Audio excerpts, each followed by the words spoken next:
suspension, Pakistan International Airlines has officially resumed direct flights to the United Kingdom. The national flag carrier was barred from operating in Britain, the European Union, as well as the United States in 2020, following a tragic crash in Karachi that claimed nearly 100 lives and raised serious safety concerns. British authorities lifted the ban in July, citing satisfactory improvements in aviation safety standards. At a ceremony in Islamabad, Defence Minister Khawaja Asif has hailed the first flight to Manchester as a major milestone, crediting reforms in pilot training, licensing and aircraft maintenance. PIA will initially operate twice-weekly flights between Islamabad and Manchester, with plans to expand to London and Birmingham.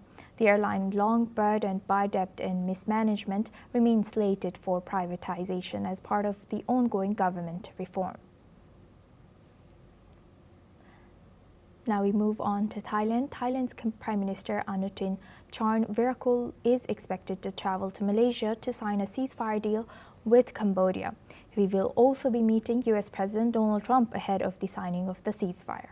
This comes as the Thai Prime Minister pulled out of ASEAN Summit, which is set to take place in South Korea. This is due to the death of Thailand's Queen Mother, Her Majesty Queen Sirikit, on Saturday today. The ceasefire agreement between Thailand and Cambodia aims to end border clashes that has left dozens dead and displaced during intense fighting in July. Prime Minister Anutin Charnvirakul has requested the signing ceremony to take place Sunday morning before returning to Thailand.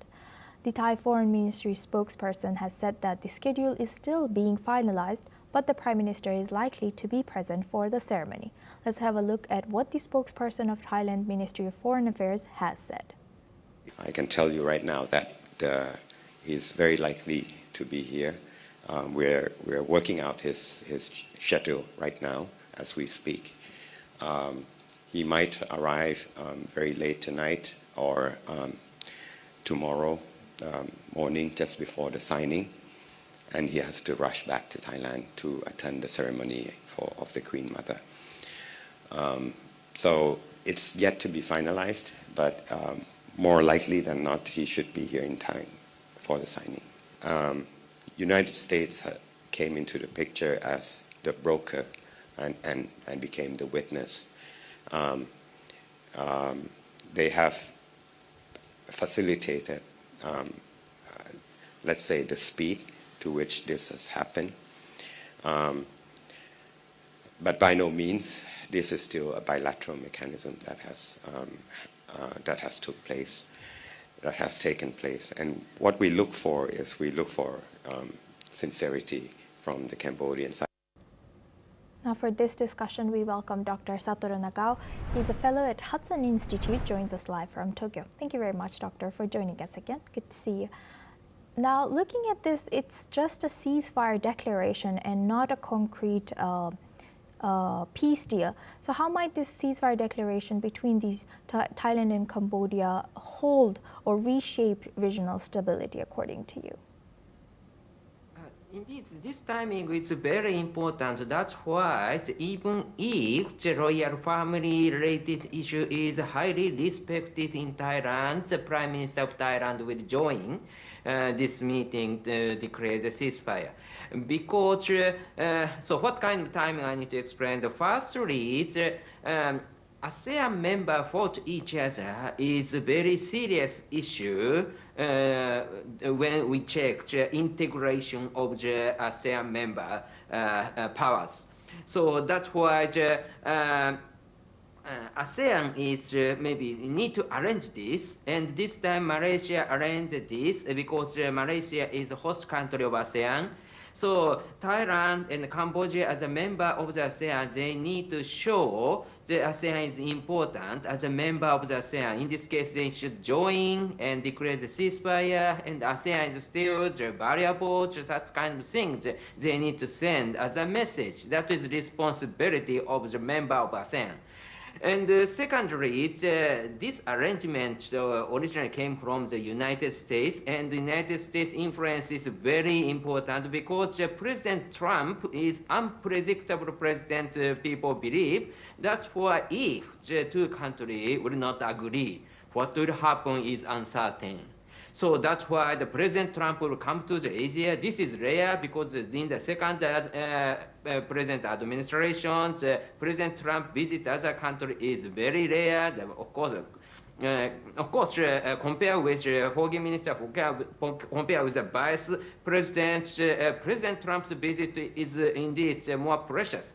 So he will come to Malaysia and arrange this. Despite this, Thailand canceled to join. This is a bad message towards the United States that is not good for Thailand. Thailand believe, and that is true, I believe. So that's why this timing, the Thailand PM must join and say something, even if the detail is still under negotiation. Right. Thank you very much, Dr. Satoru Nagao, for sharing that insight. Please stay with us as we stay on this region. Now, staying in Southeast Asia, Malaysia and South Africa have agreed to strengthen their bilateral relations during President Cyril Ramaphosa's official visit to Kuala Lumpur. Prime Minister Anwar Ibrahim has welcomed the South African leader with a guard of honor before the two sides held talks on trade, investment, and global cooperation. Let's listen into what Prime Minister Anwar Ibrahim has said. President Cyril Ramaphosa, to us, represent also a new voice, a voice of conscience, this tenacity and conviction, defending justice, human rights across the continent in Africa, and also up to Gaza. They are a very prominent player in the Hague Initiative, in the ICC, and of course on behalf of Malaysia generally, I must also express my profound gratitude for this courage to defend what is right. The Malaysian strategy is to expand new trading partners whilst continuing with existing conventional arrangements. We have decided to open up. That's why we are members in terms of expanding the trade, intra-ASEAN trade, and focus in Asia. But we also realize that through BRICS, we have now been very committed to expand our trade relations with Africa and Latin America. Both leaders emphasized the importance of expanding economic ties with Anwar Ibrahim, highlighting Malaysia's strategy to engage new trading partners through platforms like BRICS. Meanwhile, President Cyril Ramaphosa has described the meeting as a key step towards revitalizing relations between the two countries and reaffirmed support for global justice, including solidarity with Palestine. Let's listen into what President Cyril Ramaphosa has said. Today constitutes an important step towards what I would call revitalizing and strengthening our relations. We have reconfirmed that trade and investment opportunities need to be expanded between our two countries, particularly during this period of geopolitical tensions and challenges, where trade is being used as a weapon. We do believe, as you do too, that we need to expand our market base, and having been so closely related to one another and it tapered down over the years, we would like to recalibrate that. And now for this discussion, we welcome back Dr. Satoru Nagao. He's a fellow at Hudson Institute, joins us live from Tokyo. Thank you very much, Dr. Satoru, for staying with us. Now, looking at this, how might strengthening Malaysia-South Africa bilateral relations influence broader economic cooperation between these two, and what challenges and opportunities lie between these two countries with different regional priorities, like Malaysia in Southeast Asia and South Africa all the way in Africa? This year, Malaysia is the host country of the ASEAN meeting. That's why the host country can show the influence, which countries they will invite. So generally, the ASEAN meeting, the ASEAN member is the core, the 10 country, and this year Timor-Leste will join the 11th country of the ASEAN, so that's why they join. And ASEAN has a dialogue partner, which is a regional country, Japan, China, of course India, Australia, Korea, Russia, United States. These are the dialogue partner, and New Zealand is also invited. So these are the regional countries. Along with these countries, this year Malaysia invited 2 countries, Brazil and South Africa. So Malaysia wants to show some message about this. In this case, of course, the potential of improving the relation and promoting trade in the Indo-Pacific with the new rising power, Brazil and South Africa. So this is part of the BRICS, of course, but at the same time, they are the representative of the rising economic powers. And at the same time, they are the representative of the Global South Corporation.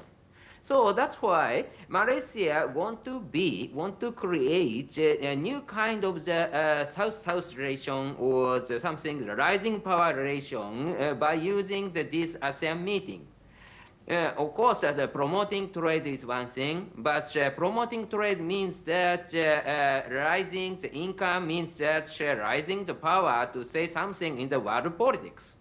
So that's why this is a chance that Malaysia think, and they try to send the message as a rising powers group in front of the other regional powers in the Indo-Pacific. That is what they want to say, I can guess.